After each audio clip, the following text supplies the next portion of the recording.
Good morning everyone, welcome to the online class of target defence academy. Daily की current affairs की class में मैं आपका स्वागत करता हूं। तो भाई आज है 14 फरवरी, बड़ा स्पेशल दिन है आज। क्या स्पेशल है मुझे ज़रा कमेंट में आप लोग बताइएगा, ठीक है। जानते हैं कि आप में से कौन इसको सही से बता पाता है ना।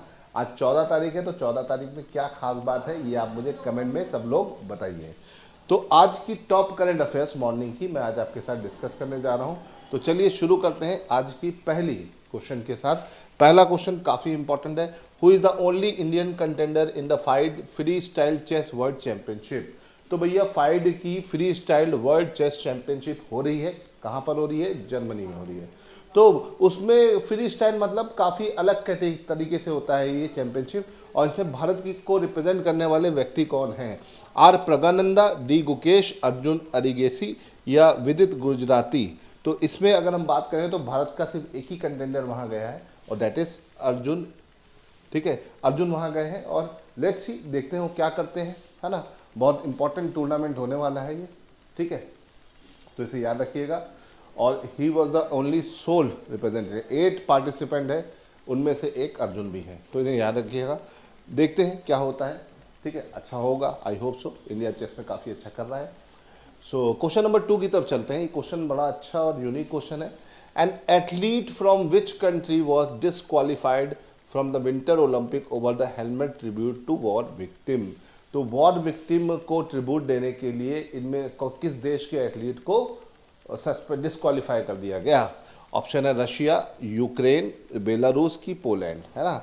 तो देखो यहाँ पर अगर हम बात करें तो वॉर वैसे तो कई जगह पर चल रही है ना, वॉर जैसी कंडीशंस कई जगह पर है, लेकिन काफ़ी लंबे टाइम से यूक्रेन और रशिया का जो कन्फ्लिक्ट चल रहा है उसे वॉर के फॉर्म में ही जान सकते हैं। तो रशिया ने काफ़ी सारे यूक्रेन के लोगों को मारा है, उसमें से इस कई सारे कोचेस, कई सारे स्पोर्ट्स प्लेयर्स की भी डेथ हो गई है। तो उसी को ट्रिब्यूट देने के लिए यूक्रेन के एक एथलीट ने ऐसा किया। उसने क्या किया, उसने अपने हेलमेट पर उन सब की फ़ोटोज़ लगा दिए, है ना। और इसको वहाँ पर क्वालिफाई मतलब डिस्क्वालीफाई कर दिया गया। तो इनका नाम मुझे कमेंट में बताइए आप, है ना। इनका नाम मुझे कमेंट में बताइए, ठीक है। और इनके हेलमेट में मैसेज था जो आप देख सकते हैं, और उसको पॉलिटिकल स्टेटमेंट बोलकर बोल सकते हैं कि विंटर ओलंपिक में इनको वहाँ पे डिस्क्वालीफाई कर दिया गया। काफ़ी अलग तरह की घटना है, इस तरह की घटनाएं जल्दी देखने को मिलती नहीं है। तो इस वजह से आपके लिए विंटर ओलंपिक का ये वाला पार्ट में, इस सेगमेंट में जो क्वेश्चन है काफ़ी इंपॉर्टेंट है, ठीक है। कमेंट में मुझे इस खिलाड़ी का नाम भी आप लोग बताइए, ठीक। चलो आगे बढ़ते हैं, क्वेश्चन नंबर 3 की तरफ चलते हैं। अच्छा इंटरेस्टिंग क्वेश्चन है। If your boarding pass shows SSSS, what is the full form of SSS? Boarding pass मतलब अगर आप एयरपोर्ट में जा रहे हैं और आपके बोर्डिंग पास में 4S लेटर बना है तो इसका मतलब क्या है ना। Special security system scan, secondary security screening selection, secure system safety screening, standard security service scan. इस तरह के क्वेश्चन CDS के पेपर में अक्सर बनते हुए मैंने देखे हैं। तो इसका फुल फॉर्म है बेटा सेकेंडरी सिक्योरिटी स्क्रीनिंग सिलेक्शन, मतलब आपकी ज़्यादा चेकिंग की जाए। इसलिए नहीं कि आप कोई जुर्म किया हुआ या कुछ किया, वो इसमें आपका रैंडमली ऐसा नंबर किसी पे भी पड़ सकता है, तो इसे ध्यान रखिएगा, रैंडमली पड़ता है। और ठीक है, तो इस तरह का आपके अगर बोर्डिंग पास पे लिखा हुआ है तो आप ऐसा समझ सकते हैं, है ना। It means you have been selected for the additional security check at the airport before boarding your flight. Additional security check के लिए अब रैंडमली सिलेक्ट होते हैं ऐसे लोग, तो जरूरी नहीं कि जानबूझ के किया जाए, आपको रैंडमली होते हैं तो आपकी एडिशनल सिक्योरिटी की जा सकती है, ठीक है। तो ये एक फीचर है, ये अक्सर आजकल न्यूज़ में चल रहा है, इस वजह से मैंने इसको आपके क्वेश्चन बना के आपके लिए लेके आया हूँ, ठीक है। चलो आगे बढ़ते हैं। और ये बड़ा अच्छा और इम्पॉर्टेंट क्वेश्चन है, क्यों? क्योंकि डिफेंस की तैयारी आप लोग कर रहे हैं और डिफेंस की डील्स बड़ी इंपॉर्टेंट होती है। आज डिफेंस एक्विजिशन काउंसिल, है ना, DAC, इसको कौन हेड किया? Rajnath Singh. Clear a proposal to procure how many jet from France. तो फ्रांस से हाउ मैनी जेट्स को फ्रांस से मंगाएंगे, राफेल जेट्स जो है उनको मंगाएंगे, तो उसके बारे में बात हो रही है। 36, 114, 126 या 75। तो बच्चों जब हम यहाँ पे बात करते हैं कि कितने जेट्स मंगाए जाएंगे, राफेल्स मंगाए जाएंगे, तो उसमें बात करते हैं तो 114 114 जेट्स हम वहाँ से मंगाएंगे, इसे ध्यान रखिएगा, ठीक है। और ये अभी रिसेंटली ही डील हुई है, बात हुई है। इसमें एक खास बात है, वो खास बात क्या है भाई, इसमें से जो 114 है, 114 में से 90 जो हैं, जो 90 हैं वो इंडिया में ही बनेंगे, और उसमें से 50% पार्ट्स इंडिजीनियस होगा, मतलब इंडिया में ही निर्मित होगा। तो ये इसकी एक खास बात है। इस डील को लेकर राजनाथ सिंह ने ओके कर दिया है। 114 राफेल में से आपके 90 इंडिया में ही असेंबल होंगे, बनेंगे, और 50% उसमें क्या होगा, इंडियन होगा। पहले 30 के अबाउट था ये रेशियो, बट अभी ये हमें नई खबर के अनुसार इसको 50% पता चला है, तो इसे ध्यान रखिएगा। चलो आगे बढ़ते हैं, नेक्स्ट क्वेश्चन की तरफ चलते हैं। Question number 5। क्वेश्चन नंबर 5 काफ़ी ज़्यादा चर्चा में है आजकल। बहुत ज़्यादा साइबर फ्रॉड्स होते हैं, ऑनलाइन फ्रॉड्स होते हैं, उसके चलते आरबीआई ने एक गाइडलाइन निकाल दी है। उसी को गाइडलाइन को जब हमने पढ़ा तो मुझे लगा कि इस पर एक क्वेश्चन आपके लिए बनाना चाहिए, मैंने आपको बना दिया, ठीक है। RBI announce a compensation scheme for victim of financial fraud with a cap of, है ना। अगर गलती से आपके साथ कोई फाइनेंशियल फ्रॉड होता है तो आरबीआई ने क्या किया है, आपके लिए एक स्कीम लॉन्च की है। तो एक रिफंड अमाउंट आपको मिलेगा, कैप मिलेगा, पैसा मिलेगा। तो वो क्या अमाउंट होगा, 25,000 होगा, 80% ऑफ द फ्रॉड वैल्यू होगा, दोनों में से कोई भी हो सकता है जो कम हो, या कोई फिक्स कैप नहीं है। तो देखिए आरबीआई ने जो अपनी गाइडलाइन दी है उसमें बोला है कि भैया इसमें अगर मान लीजिए कोई आपके साथ ऑनलाइन फ्रॉड होता है, सपोज दैट कि आपका 40,000 आपके अकाउंट से निकल गया, है ना, तो आरबीआई ने बोल दिया है कि भैया 25,000 देंगे, या 85% देंगे, जो भी कम होगा। तो 25,000 दे देंगे, 85% नहीं दे सकते, 40,000 का 85% ज़्यादा हो जाएगा। लेकिन सपोज है कि आपका 20,000 का फ्रॉड हुआ है, तो 85 उसका कितना होता है भाई, आप जरा देखोगे तो आपका 17,000 होगा। तो 17,000 आरबीआई तुमको दे देगा, है ना, रिटर्न हो जाएगा। तो ये आरबीआई की पॉलिसी है। बट एक चीज़ आप ध्यान रखिएगा, आरबीआई ने बोला है कि once in a lifetime ये मिलेगा, सिर्फ एक बार। ऐसा नहीं कि तुम बार बार फ्रॉड करवाए जा रहे हो और पैसा लिए जा रहे हो। Once in a lifetime, ये आरबीआई ने बोल दिया है, इसे ध्यान रखिएगा। तो इस पर आपके पेपर में क्वेश्चन बन सकते हैं। अच्छा है, अच्छा सेगमेंट है, इसे ध्यान रखने वाला है, ठीक है। तो कंपनसेशन अमाउंट 25,000 तक मिल जाएगा आपको। ऑनलाइन जो फ्रॉड्स होते हैं ओल्ड एज के लोगों के साथ, ये बहुत कॉमन होते जा रहे हैं, करोड़ों के फ्रॉड होते जा रहे हैं। फाइनेंशियल या डिजिटल फ्रॉड के नाम से हम इसे जानते हैं। स्मॉल वैल्यू फ्रॉड्स के लिए यहाँ पर ये स्कीम आई है, इसे ध्यान रखिएगा, बड़े लेवल के फ्रॉड्स पे नहीं आई है, ठीक। आगे बढ़ते हैं। What is the new name of the PMO office, भैया आज से पीएमओ ऑफिस का नाम बदल कर क्या हो गया है भैया, हो गया है सेवा तीर्थ। पीएमओ ऑफिस मतलब प्रधानमंत्री के जो ऑफिस है या कार्यालय है, ठीक है, उसका नाम क्या हो गया, प्राइम मिनिस्टर ऑफिस का नया नाम हो गया है सेवा तीर्थ। कंफर्म, पहले बोला गया था कि ऐसा होगा, अब हो गया है। तो ये नाम आज से चालू हो गया, अब हर जगह आपको पीएमओ ऑफिस नहीं मिलेगा, सेवा तीर्थ कार्यालय मिलेगा, याद रखिएगा। चलो, तो ये जब उस टाइम न्यूज़ में आया था तब भी मैंने आपको बताया था, अब हो गया है तो आपको ध्यान रखना पड़ेगा। चलो आगे बढ़ते हैं। और what is the new base year for the consumer price index, तो भैया आपका कंज्यूमर प्राइस इंडेक्स सीपीआई का जो पिछला बेस ईयर था, डेट इज 2012, उसको चेंज करके क्या कर दिया गया है, 2024।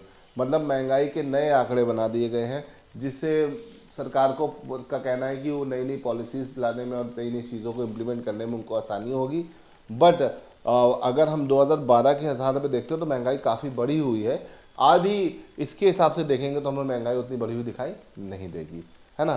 तो सीपीआई का नया जो बेस ईयर हो गया है 2024 हो गया है, पहले क्या था 2012 था, इसे ध्यान रखिएगा, यूजफुल है, पेपर में आ सकता है, ठीक है। कंज्यूमर प्राइस इंडेक्स, ठीक। तो the new base year for the consumer price index has been updated 2024। तो इसको 100% बोलेंगे, उसके रिस्पेक्ट में कितनी बढ़ी है हम निकाल लेते हैं, बढ़ा है ना महंगाई।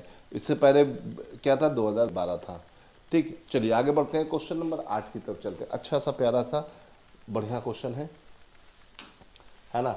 Consider the following countries, Ethiopia, Nigeria, Egypt, UAE. तो भैया पूछा जा रहा how many of these are the full member of BRICS. तो मैं आपको पहले भी बता चुका हूँ ब्रिक्स काफ़ी इंपॉर्टेंट है आपके पेपर के लिए, है ना। ब्रिक्स में तो भैया Brazil, Russia, India, China and south Africa है, लेकिन इसके अलावा और कौन से देश हैं, तो मैंने आपको बताया था भैया ICU again, sorry ICU Indonesia लिख लेते हैं, ठीक है। तो इंडोनेशिया तो है ही है, एक तुम्हारा UAE है, एक तुम्हारा इजिप्ट है, एक तुम्हारा इथोपिया है, आई से तुम्हारा ईरान है। तो देखो यहाँ पे नाइजीरिया नहीं होगा, है ना, ये है, ये है, ये है, तो क्या आंसर हो जाएगा सी यहाँ पर बेटा एकदम सही जवाब हो जाएगा। अगर आपको मेरी बनाई हुई ट्रिक्स याद हैं तो आप आराम से क्वेश्चन कर ले जाओगे। इसका आंसर क्या हो जाएगा 3C, ठीक है। तो ब्रिक्स का फॉर्मेशन 2009 में हुआ था, इसकी पहली मीटिंग रशिया में हुई थी, ठीक है। और इथोपिया, इजिप्ट, UAE इसका मेंबर है, नाइजीरिया इसका मेंबर नहीं है, ठीक है। ये सब मेंबर जो है 1 तारीख से आप इनको देख सकते हो। सबसे रिसेंट मेंबर इंडोनेशिया बना है, ठीक है। चलो यहाँ से आगे बढ़ते हैं। Philadelphi corridor is located between, Philadelphi corridor काफ़ी चर्चा में रहा है, और ये कॉरिडोर किसके बीच में है? Syria, Lebanon, Syria, Turkey, Gaza, Egypt, Jordan, Israel. तो ये बेसिकली ये फिलाडेल्फिया जो कॉरिडोर है ये आपका इजिप्ट और फिलिस्तीन के बीच में है, बट फिलिस्तीन का वो एरिया गाजा स्ट्रिप में पड़ता है, तो यहाँ पर गाजा स्ट्रिप और इजिप्ट के बीच में आपको मिलेगा, इसे याद रखिएगा। ये जो एरिया है काफ़ी ज़्यादा राफा वाला एरिया, काफ़ी ज़्यादा चर्चा में है, काफ़ी न्यूज़ में है, और ये एरिया काफ़ी हमेशा चर्चा में रहता है। गाज़ा पट्टी जो है यहाँ पर से काफ़ी ज़्यादा इवैक्यूएशंस हो रहे हैं, और आखिरकार जो वो चाह रहे हैं उस हिसाब से वो काम करवा रहे हैं ना।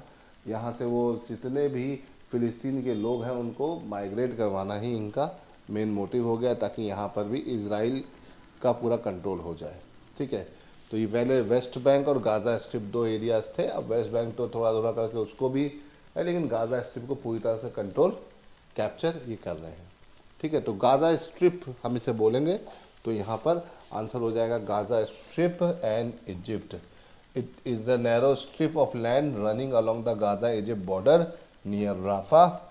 It is near about 10 to 15 kilometres, है ना। तो इसे ध्यान रखिएगा, बड़ा इंपॉर्टेंट क्वेश्चन है, इस तरह की चीज़ें अक्सर पेपर में बन जाती है। चलिए आगे बढ़ते हैं और आज के अंतिम क्वेश्चन की तरफ चलते हैं। नाटो का क्वेश्चन है, नाटो काफ़ी चर्चा में। Which of the following country is the newest member of NATO? तो भैया नाटो का हाल फिलहाल में सबसे नया बना हुआ मेंबर कौन सा है? फिनलैंड, स्वीडन, नॉर्थ मैसिडोनिया या मॉन्टीनीग्रो? मॉन्टीनीग्रो, है ना। तो कौन सा है ये आपको बताना है। तो NATO North Atlantic Treaty Organisation है। नाटो का हेडक्वार्टर मुझे कमेंट में बताइए, नाटो कब बना ये मुझे कमेंट में बताइए, और नाटो में कुल अभी कितने मेंबर हैं ये बताइए। इसका आंसर तो मैं आपको तुरंत बता रहा हूँ, इसका नया मेंबर है फिनलैंड। फिनलैंड सबसे न्यूएस्ट मेंबर है किसका? नाटो का, इसे भूलिएगा नहीं, ठीक है। तो ये बड़ा इम्पॉर्टेंट है, ध्यान रखने वाला है, ठीक है। ऑफिशियली 2023 में ये अनाउंसमेंट हुआ, और होते होते अब फाइनली इसका मेंबर ये हो गया है, तो ये ध्यान रखने वाली बात है। तो ये हो गए हमारे आज के टॉप 10 क्वेश्चंस। आई होप कि आपको मज़ा आया होगा, क्वेश्चन बढ़िया लगे तो सेशन को अपने और दोस्तों के साथ ज़रूर शेयर करिए, और कोई भी जो मैंने क्वेश्चंस पूछे हैं उनका आंसर आप मुझे कमेंट में दीजिए। और इस क्लास की PDF पाने के लिए आपको क्या करना है? टारगेट डिफेंस एकेडमी के टेलीग्राम चैनल को ज्वाइन कर लेना है। अगर आप NDA के लिए हैं तो NDA का टेलीग्राम चैनल ज्वाइन करिएगा, और CDS के लिए हैं तो CDS का कीजिएगा।